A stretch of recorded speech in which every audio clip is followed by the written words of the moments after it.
I'm searching the web for the latest gaming news. Searching GameZillaMedia.com. Downloading headlines. Alexander, what about this monster story of yours? Download complete. BioWare, they're bad. They're bad dudes right now. Okay, this is a good move on their part. So you got Forsaken that drops. Destiny 2 Forsaken DLC drops today as we're recording this, and it's a pretty penny. BioWare comes out and makes an announcement at the same time. Now the reason why this means something to me is that I'm sitting here and yes, 5 Mile Rick helped me get my copy, but this DLC is supposed to fix Destiny. This patchwork is supposed to fix Destiny. And if you want the full experience, it is only $40 at the minimum, up to almost $80 if you already own Destiny 2. It's up to $80 where you can get the DLC, the annual pass, some extra emblems and shaders and different stuff, whatever, right? All that good stuff. So Anthem and BioWare, the creator of Anthem, came out and basically said, hey, all of the releases post-launch for story-driven content of Anthem will be free.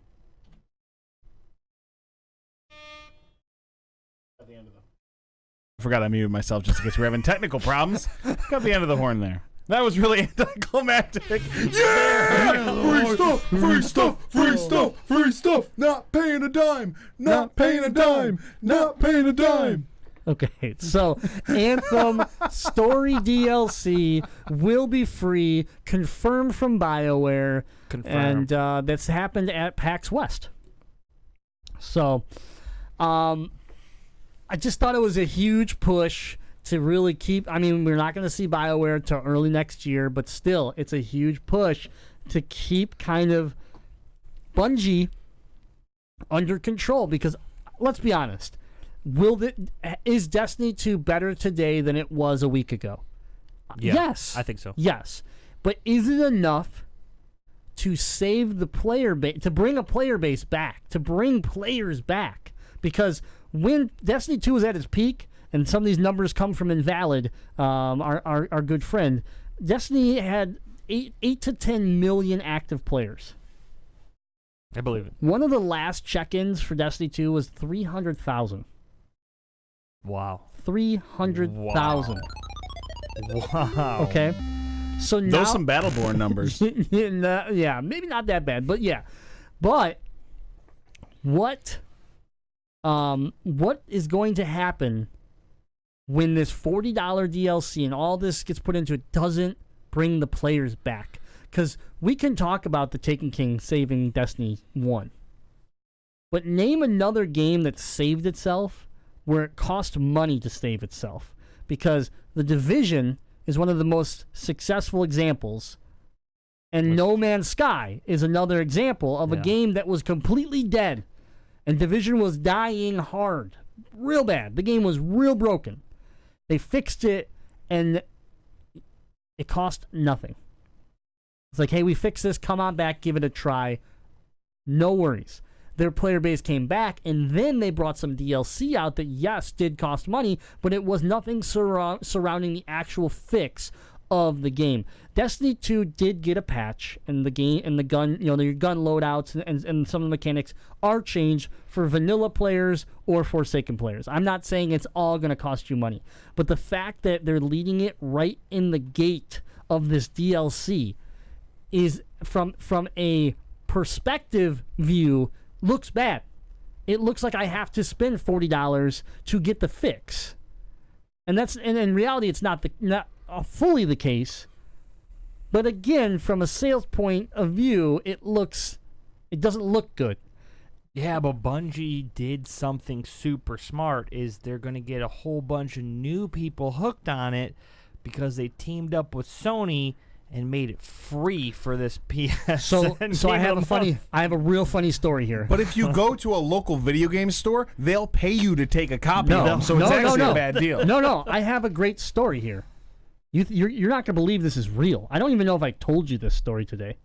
Do tell. Okay. Well, tell us. So, not only is it free on PlayStation Plus right now, the vanilla version, try and get people in, and then hopefully they buy the DLC, right? Mm-hmm. So yeah, your player base is definitely going to bump up, but are you going to retain those numbers? Well, I think they're a little more worried than we know, because today my wife bought a video game. She bought a new RPG that is coming out today, and we'll talk about that later. But she was very excited for this game, so she ordered it and then set it up for pickup. She got her confirmation for that pickup. All of a sudden, there was 2 video games for her to pick up. One of them was free. A physical copy for the PlayStation 4 for free. Can you guess what that game is? Might be talking about it right now. Oh, I can't believe it's true. No. I can't believe I was like, oh, they'll pay you to take it. And they're literally throwing it in for free with other games? Best Buy is giving you free copies of Destiny 2 when you buy a video game right now. She didn't even add it to the cart. They added it to her cart for her. Please take this. Wow. Yeah. Wow, Bungie, what are you doing? So... You know what else is free? Merge Dragons. Destiny has fallen to Merge Dragons level. So we were joking earlier at work. We're like, oh, you're buying a washing machine? No problem. Here's a copy of Destiny 2. And then I came up with the best one. You walking out the store buying nothing. They're like, wait, you didn't buy anything? Oh, well, here's a gift for you. A copy of Destiny 2. Then you walk out to your car, and under your windshield wiper is another copy of Destiny 2. You go in to make a return because you just broke a TV. You're like, let me return this. They're like, yes, we will take it back, but you need to take 8 copies of Destiny 2. Right. I guess. I couldn't believe it when I thought she was joking with They're me. just like but putting then them she in the sent me bag. picture. They're putting them in your bag. They don't even tell you about it. They just put it in the bag with your purchase. I didn't buy 2 games. It's okay. It's okay. No one will stop you. Here, you want 3? So you think that's crazy? So the last time I went into Best Buy, which was like 2 or 3 days ago, I had a copious amount of tacos before, so I had to hit the bathroom, and sure enough, I was wiping my behind with copies of Destiny 2. They had no toilet paper, but just copies of Destiny 2. No, it was strategy guides, right? Oh yeah, that was in the ladies' room. That's what my wife told me. So Anthem. Back to the actual news topic. Right. Destiny 2 is trying everything. They're pulling out all the stops. This is a big push for them. Either Forsaken takes off and repairs the damage that has been done, or they're in some serious trouble.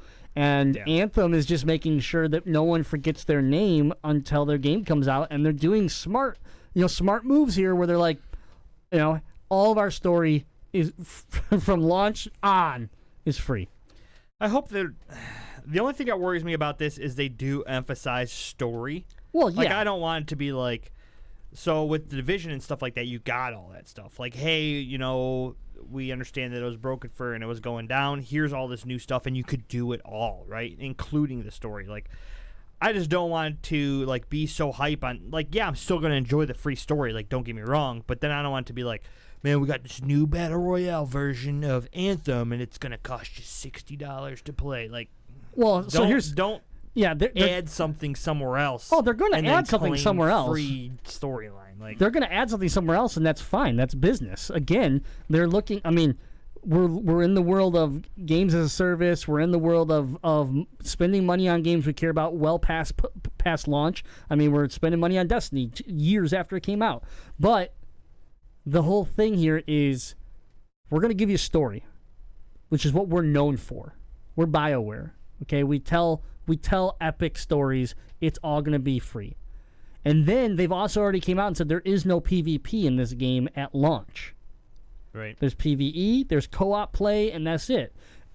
The PvP is going to be something that I assume will show up later, and when it does, it will be a additional package that you can buy, because some people won't want it and some people will. So for me, to have kind of feel like Anthem can be a true like Diablo 3 gauntlet like style game where I can just team up with my friends and play and grind and not worry and not really ever think about like I'm going to go play competitively, actually intrigues me to the point that when the PvP version comes out, I don't know, I may not even be interested because I may just enjoy what I have for Anthem.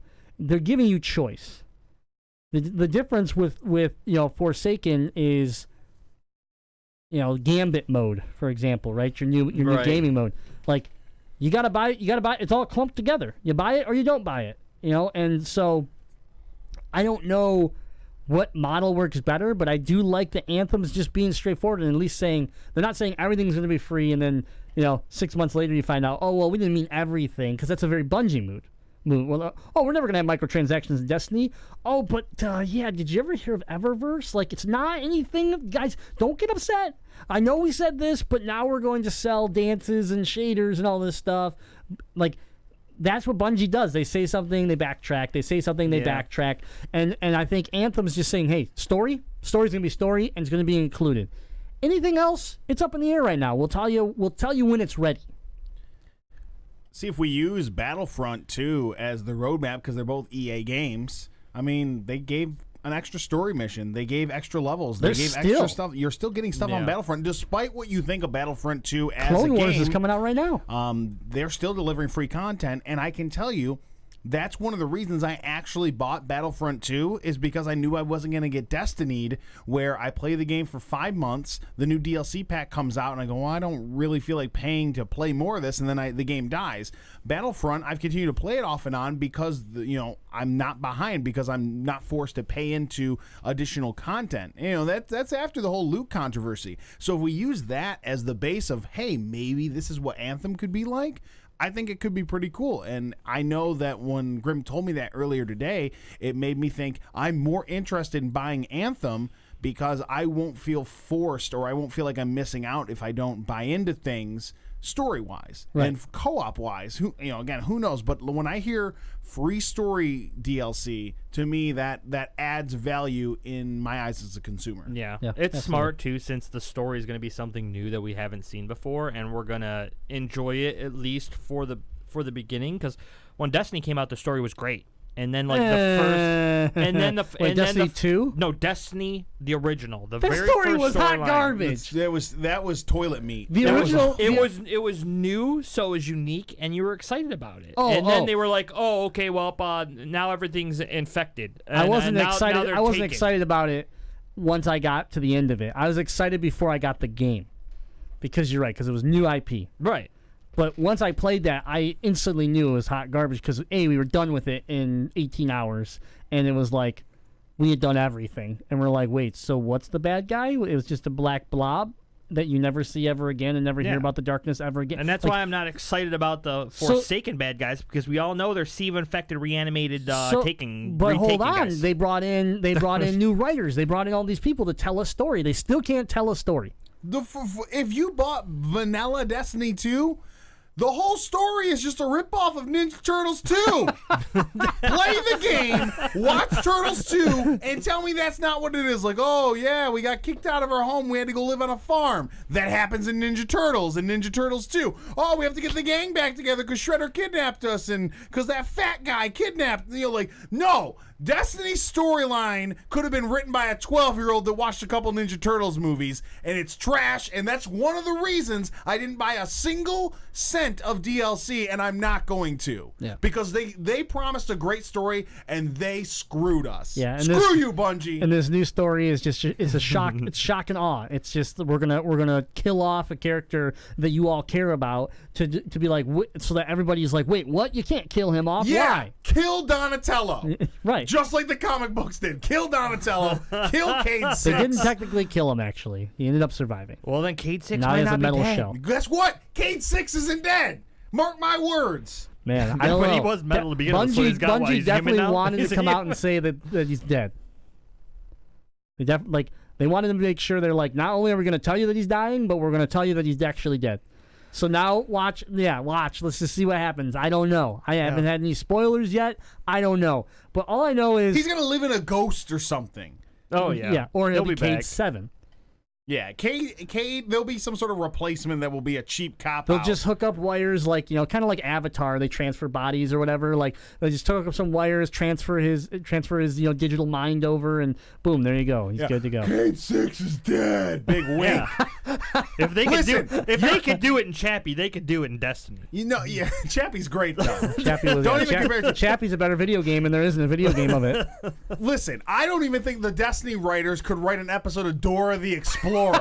All right, let alone an entire video game that has any sort of plot to it. So don't try and tell me Game 6 is dead. They were like, hey, what's the most simple thing we can do to get people like, oh, I wonder what's gonna happen? Let's kill a main character. So yeah, the best part of it though is that like you're paying $40 and a big chunk of it is for story. Yet we haven't been able to have these people give us a good story outside of like a few, like, let's be honest.